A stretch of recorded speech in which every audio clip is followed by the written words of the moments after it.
अस्सलामु अलैकुम रहमतुल्लाहि व बरकातुहू। વાલેકુમ સલામ રહેમતુલ્લાહ.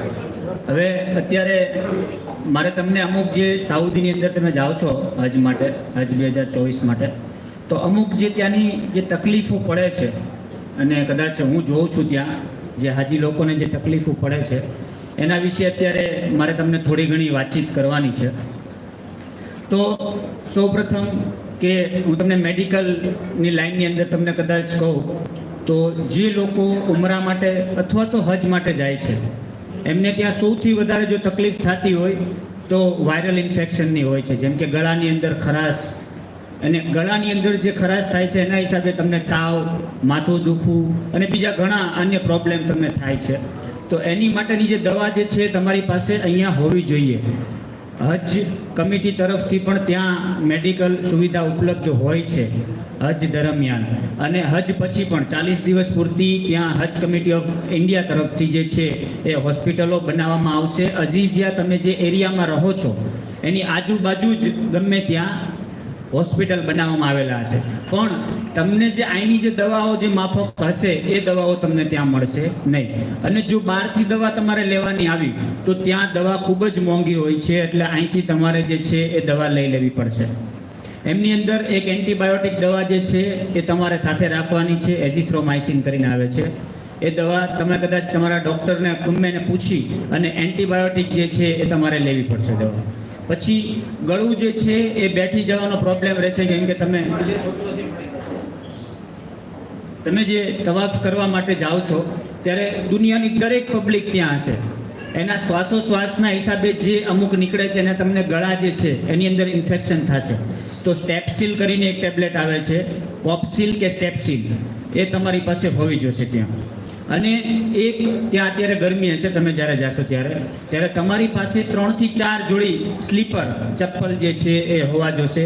અને જો કદાચ ખોવાઈ જાય, હરમ શરીફમાં તમે મૂક્યા છે અને ખોવાઈ જાય તો મહેરબાની કરીને તમારે ચપ્પલ વગર ચાલવાનું નથી. જો તમે ચપ્પલ વગર ખાલી 5 થી 10 સ્ટેપ જો ચાલી જશો, કાકાને કઈ લાગે તો સાઈડમાં આવ્યો, તમારી જો તમે ચપ્પલ વગર ચાલશો તો તમારા પગનું જે તળિયું જે છે એ ચોંટી જશે, એટલી જમીન ગરમ હશે ત્યાં. એટલે તમારે ચપ્પલ વગર જરીક પણ ચાલવાની કોશિશ કરવાની નથી. અહીંયા આપણે ચાલી શકીએ છીએ, એટલે ત્યાં તમારે એ ચાલવાની કોશિશ કરવાની નથી. બીજી કે તમે જ્યારે અહીંથી જાઓ છો ત્યારે જમવા માટે જે છે એ ઇલેક્ટ્રિક સગડી તમે લઈ જઈ શકો અહીંથી, જે ઇન્ડક્શન સ્ટવ આવે છે. તો જો એ અહીંથી લઈ જશો તો તમારે ત્યાં આસાની રહેશે. તમારા રૂમની અંદર જો તમારે રાંધવું હશે તો તમે રાંધી શકશો, કેમ કે ત્યાં અમુક બિલ્ડિંગની અંદર 5 થી 7 રૂમની અંદર એક કિચન આપવામાં આવે છે. એટલે તમારી પાસે જો ઇન્ડક્શન સ્ટવ હશે તો તમે તમારા રૂમની અંદર જ તમે જે છે એ રાંધી શકશો. બીજું કે તમારી પાસે એક યુનિવર્સલ પ્લગ હોવો જોશે. તમે જે અઝીઝિયાની બિલ્ડિંગમાં જાશો ત્યાં તમારા મોબાઈલનું ચાર્જર ચાલશે નહીં, અને નીચે ગોતવા જાશો તો ત્યારે પહેલા દિવસે તમે ગોતવા જાશો તકલીફ પડશે. એટલે તમારી પાસે યુનિવર્સલ પ્લગ, જે સાઉદીના જે પ્લગ આવે છે એની અંદર ફિટ થાય એવું એક પ્લગ તમારી પાસે હોવું જોશે. બીજું કે જ્યારે પહેલા કે 1-2 દિવસ તમે જાઓ છો ત્યારે ક્યાં કઈ વસ્તુ મળે છે એ તમને ખ્યાલ નહીં હોય, તો અહીંયા ભાવનગરની અંદર 3-in-1 ચા મળે છે. આપણે જે બધાને લગભગ ચા પીવાની બહુ આદત હોય છે, તો 3-in-1 ચા તમને મળે છે. તમારે દૂધ નહીં નાખવાનું, ખાલી 2 ચમચી એ તમે પાવડર નાખો એટલે જે આપણે ઘરે ચા બનાવીએ છીએ એવી ચા જે છે એ બની જશે. એટલે જો આવી ચા તમારે લઈ જવી હોય તો 1-2 કિલો તમે લઈ જઈ શકો. બાકી બીજે દિવસથી તમને જે કાંઈ બી છે તમે કદાચ લેવા, તમારી નીચે જ બકાલા માર્કેટ હશે, એને બકાલા માર્કેટ કહે છે ત્યાં એ લોકો, કે ત્યાંથી તમને બધી વસ્તુ મળી જશે. અને જો તમારે કાંઈ વધારે લેવા જવું હોય તો તમે ગ્રુપની અંદર, એટલે કે અઝીઝિયાથી કાકિયા કરીને એક એરિયો છે, એ કાકિયા એરિયામાં તમે 5 જણા ટેક્સી કરીને જાશો તો તમારા ભાગે લગભગ એક વ્યક્તિના ભાગે 5 રિયાલ આવશે. 20 રિયાલ જેવો ટેક્સી વાળો ચાર્જીસ લેશે, 20 થી 25 રિયાલ. અને એ કાકિયામાંથી તમે જઈ અને તમારે જે કાંઈ બી લેવું હશે, તેલથી લઈને બધી વસ્તુ તમને ત્યાંથી મળી જશે. જથ્થાબંધના ભાવથી ફ્રૂટ, બકાલું, જે કાંઈ બી તમારે જોતું હશે એ બધી વસ્તુ તમને કાંકિયા માર્કેટ મક્કાની અંદર અને મદીનાની અંદર સુખ ખુદરા છે. પણ તમારે મદીનામાં જે કાંઈ બી છે રાંધવાનું છે નહીં. પણ જો ઇલેક્ટ્રિક સગડી તમે લઈ ગયા હશો તો તમે મદીના શરીફની અંદર પણ તમે રાંધી શકશો, કેમ કે મદીના શરીફની અંદર કિચન નથી એકે હોટલની અંદર. એટલે ઇલેક્ટ્રિક સગડી તમારી પાસે હશે, ઇન્ડક્શન સ્ટવ, તો તમે જે કાંઈ બી છે એ રાંધી શકશો મદીના શરીફની અંદર પણ.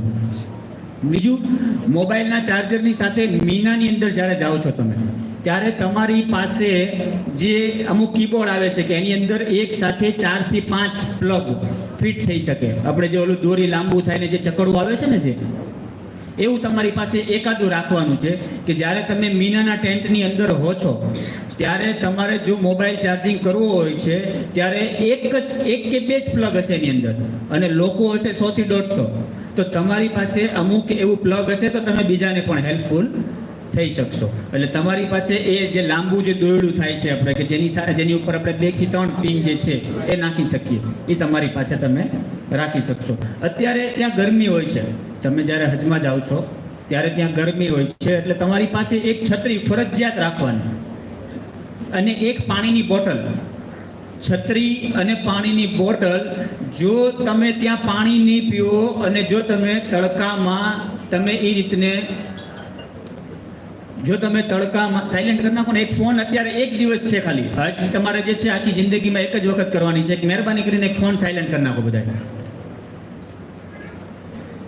છત્રી અને પાણીની બોટલ, જો તમે પાણી નહીં પીવો ત્યાં તો તમે માંદા પડશો ને પડશો જ. એટલે તમારે દિવસમાં 4 થી 5 લીટર જે છે એનાથી વધુ પી શકો તો એ તમારી ઉપર છે, પણ 4 થી 5 લીટર તમારે પાણી ફરજિયાત પીવું પડશે. અને તમારી પાસે એક હેન્ડબેગ જે છે એની અંદર છત્રી અને પાણીની બોટલ હોવી જોઈએ, અને એક પાવર બેંક. જો તમે મીનામાં જાઓ છો ત્યારે તમારી પાસે પાવર બેંક એક હોવી જોઈએ કે જેથી કદાચ તમારા ફેમિલીની સાથે તમારે કોન્ટેક્ટ કરવો હોય તો તમે કરી શકો.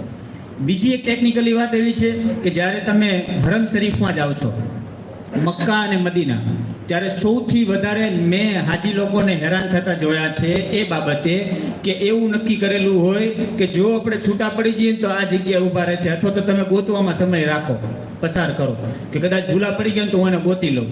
એટલી બધી પબ્લિકની અંદર તમે કોઈને ગોતી શકશો નહીં. સવારથી સાંજ સુધી ગોતશો તો પણ તમને મળશે નહીં.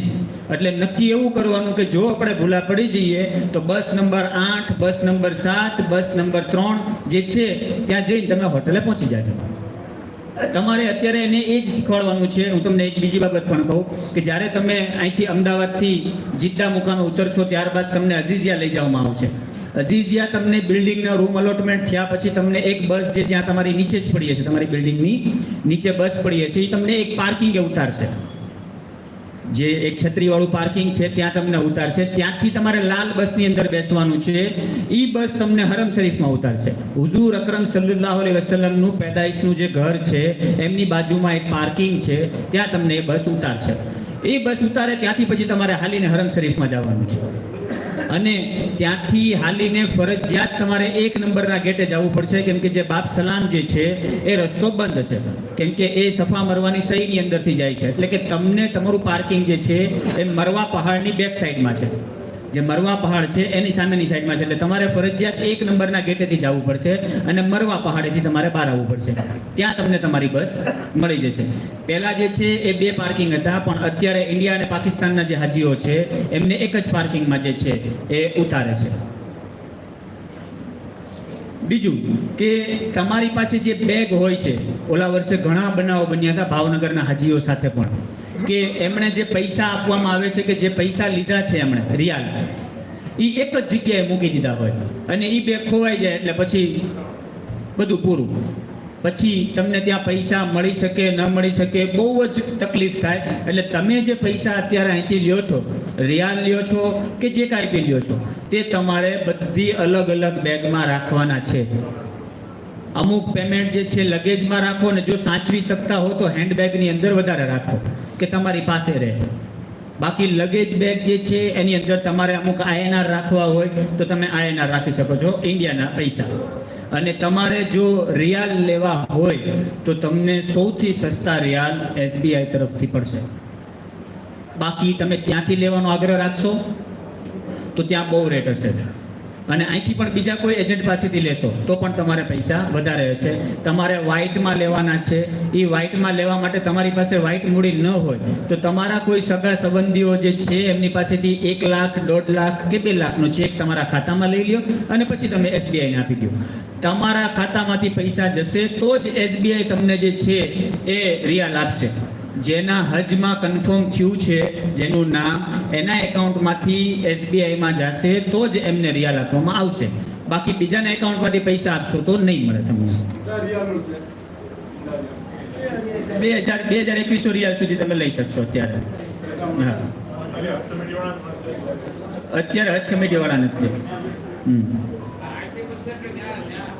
હા, બીજું, જ્યારે તમે હજમાં જાઓ છો, હજમાં તમને જ્યારે 7 જીલહજના દિવસે એટલે કે 8 જીલહજનો ચાંદ થશે ત્યારે તમને જે લઈ જશે, ત્યારે તમારે એક એપ્લિકેશન તમને ખૂબ જ કારગર છે, એને મીના લોકેટર કરીને કહેવામાં આવે છે.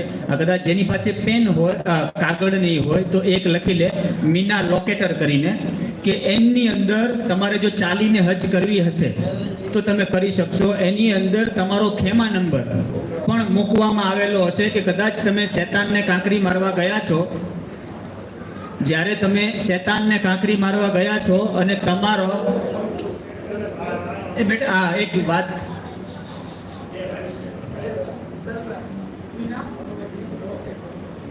જ્યારે તમે મીનામાં જાઓ છો ત્યારે મીના લોકેટર કરીને જે એપ્લિકેશન છે એમાં શેતાનને કાંકરી મારીને તમારે તમારા ખેમા તરફ રિટર્ન જવું છે કે તમારો ખેમો ક્યાં છે, તો તમે તમારો ટેન્ટ નંબર અંદર ટીક કરશો એટલે એ તમને રસ્તો બતાવશે કે તમારે આ સાઈડ જવાનું છે. જેમ આપણે મોબાઈલમાં જે એપ્લિકેશન વાપરીએ છીએ ને અમુક ફેરી નેવિગેશનની, કે કઈ જગ્યાએથી મારે કઈ જગ્યાએ જવું, તો એ તમને બતાવશે. એ જ રીતને અરફાતમાં, એ જ રીતને તમારા જે મેટ્રો સ્ટેશન જે છે એ મેટ્રો સ્ટેશન કઈ જગ્યાએ આવેલા છે એ પણ તમને એની અંદર બતાવી દેશે. જો તમારે હાથેથી કુરબાની તમે કરવાના હો તો એ ક્યાં કુરબાનગાહ આવેલા છે એની પણ માહિતી એની અંદર આપવામાં આવેલી છે.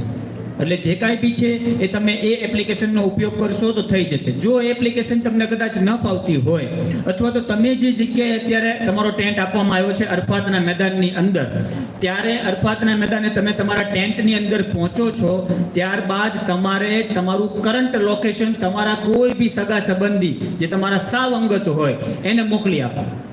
ઇન્સ્ટન્ટ, તરત ને તરત તમે ખેમામાં પહોંચો છો, તમારું જે લોકેશન જે છે એ તમારા સગા સંબંધીને મોકલીને પછી તમારે બહાર જવું હોય તો તમે જઈ શકશો. અને પછી જો કદાચ તમે ભૂલા પડો છો અરફાતના મેદાનની અંદર, તો તમે જે તમારા સગા સંબંધીને જે લોકેશન મોકલેલું છે એની ઉપર તમે ટીક કરશો ને એટલે તરત તમને બતાવશે કે તમે આ જગ્યાએ હતા, એટલે તમે ત્યાંથી તમે તરત ને તરત તમારા ખેમા તરફ પહોંચી શકશો. આ તમને એક ટ્રેનિંગ છે કે કદાચ જો તમારો ખેમો કઈ જગ્યાએ છે એ લોકેશનની અંદર નથી આવતો તો તમારું કરંટ લોકેશન જે છે એ તમારા છોકરાને, છોકરીને કે તમારા ભાઈને મોકલી આપો કરંટ લોકેશન. અને પછી તમે કદાચ જબલે રહેમત પહાડ પાસે જવું છે અને તમે ગયા છો અને પછી તમારે રિટર્ન આવવું છે તો તમને બધી જગ્યાએ એક સરખું જ બતાવશે, બધા એરામની હાલતમાં જશે ત્યાં, એટલે તમને રસ્તા ત્યાં મળશે નહીં. તો તમારું કરંટ લોકેશન તમારા મોબાઈલની અંદર જ હશે કે મારા ખેમાનું લોકેશન આ છે. તમે સીધા જે છે નેવિગેશન કરીને તમે ત્યાં પહોંચી શકશો. મોબાઈલ રિચાર્જ અહીંથી જીઓ ત્યાં ચાલતું નથી, રિલાયન્સનું જીઓ જે છે એ ચાલતું નથી. પછી જે કઈ આઈડિયાનું એવું છે ને જે વોડાફોનને આઈડિયા એ પણ ચાલતું નથી, એનું રિચાર્જ નહીં કરાવવાનું. એરટેલમાં જો કરાવવું હોય કે ભાઈ મારે અહીંથી જાઉં છું હું, તો એરટેલની અંદર 899 રૂપિયાનું રિચાર્જ છે, એમની અંદર તમને 100 મિનિટ ઇનકમિંગ આઉટગોઈંગ તમને આપવામાં આવશે અને 1 GB નેટ આપવામાં આવશે. આ આટલું જ કરાવજો અહીંથી, બાકી ત્યાં એકેય ફોન ચાલતો નથી. આ તમે જ્યારે જિદ્દા એરપોર્ટ ઉપર ઉતરો છો અને ઉતરીને તરત તમારે ફોન કરવો છે તમારા ઘરે તો તમે કરી શકશો કે અમે જિદ્દા એરપોર્ટે વ્યવસ્થિત ઉતરી ગયા છીએ. અને પછી 2-4 દિવસ જે છે એ 100 મિનિટ તમારે ચાલશે. અમુક ફેરી ફોન લાગશે, અમુક ફેરી નહીં લાગે. પછી ત્યાં જઈને ત્યાં 3 થી 4 કંપનીઓ છે. એક મોબાઈલી છે, એક એસટીસી છે, એક ઝેઇન છે, આ 3 કંપની છે એ વધારે પૂરતી ચાલે છે ત્યાં. પણ તમે ત્યાં જઈ તમારી વિઝાની કોપી જે છે એની ઝેરોક્સ લઈ અને ત્યાં બૂથ લાગેલા છે, આજે અત્યારે બૂથ અહીંયા લાગેલું છે, આ રીતને ત્યાં બૂથ ઉપર લેડીઝ અને જેન્ટ્સ બંને બેઠા છે, ત્યાં જઈને તમારે વિઝાની કોપી આપવાની છે. ઇંગ્લિશમાં પણ લખેલું હશે અને હિન્દીમાં પણ લખેલું હશે કે કેટલા રિયાલની અંદર તમને કેટલા જીબી નેટ મળી શકે. એરપોર્ટ ઉપર કાર્ડ લેવાનું નથી. એરપોર્ટ ઉપર જો તમને એમ કહે છે કે આ ફ્રીમાં કાર્ડ આપીએ છીએ, તમે આની ઉપર આંગળી મૂકી દો, અમે તમને ફ્રીમાં કાર્ડ આપી દઈએ, એ કાર્ડ લેતા નહીં. નકર એ આંગળી મુકાવી દેશે તમારી પાસેથી, તમારું કાર્ડ પછી બીજાને વેચી દેશે. આ બંને છે ત્યાં. અને એ કાર્ડ તમે લઈને જાશો મક્કા, અને એ કાર્ડ 1 દિવસ પણ ચાલશે નહીં, અને પછી એમાં રિચાર્જ પણ થશે નહીં.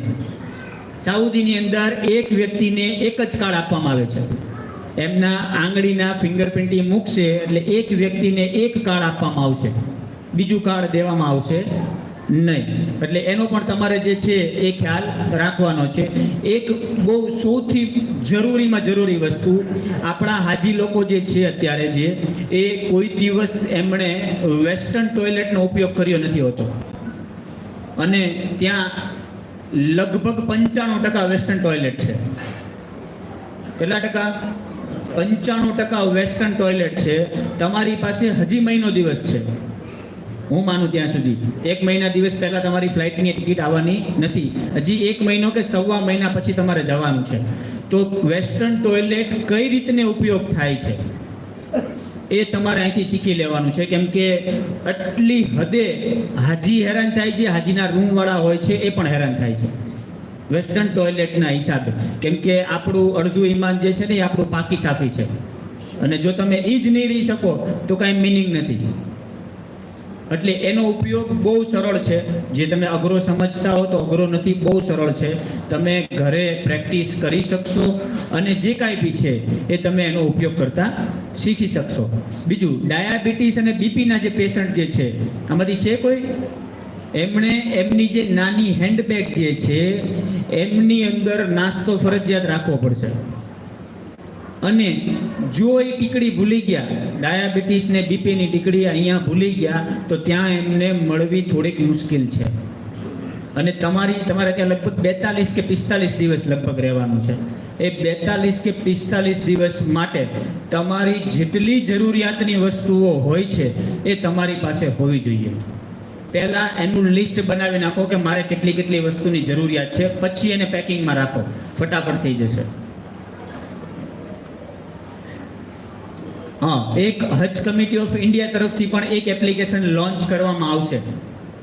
એની એનાઉન્સમેન્ટ થઈ ગયું છે, પણ હજી સુધી પ્લે સ્ટોરની અંદર મુકાણી નથી. એટલે એ એપ્લિકેશન જે છે એ હજ કમિટી ઓફ ઇન્ડિયા જે છે એ હવે મૂકશે. એનું નામ છે હજ સુવિધા.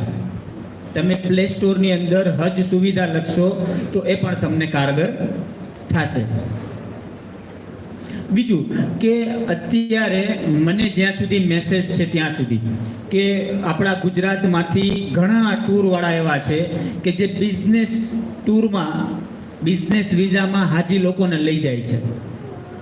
બિઝનેસ જે વિઝા લાગેલા હોય છે એની અંદર લઈ જાય છે. હવે તમને હજ કમિટી તરફથી એક કાર્ડ આપવામાં આવશે ગળામાં પહેરવાનું, એ તમારે કાઢવાનું નથી. કેમ કે આ વખતે ગવર્મેન્ટે, સાઉદી ગવર્મેન્ટે એક કાર એવી લોન્ચ કરી છે કે જે રોબોટિક કાર છે. એ રોબોટિક કાર ગમે ત્યાં સાઈડમાં ઊભી હશે અને એ તમારું ફેસને છે ડિટેક્ટ કરતું હશે. જ્યારે તમે જિદ્દા એરપોર્ટ ઉપર ઇમિગ્રેશન ક્લિયર કરશો ત્યારે તમારો ફોટો પાડશે. એ ફોટો એ જે એપ્લિકેશન હશે એ લોકોની પોતાની એની અંદર નાખવામાં આવશે અને તમારું ફેસ, તમારું નામ બધું એ ગાડીને ખબર હશે.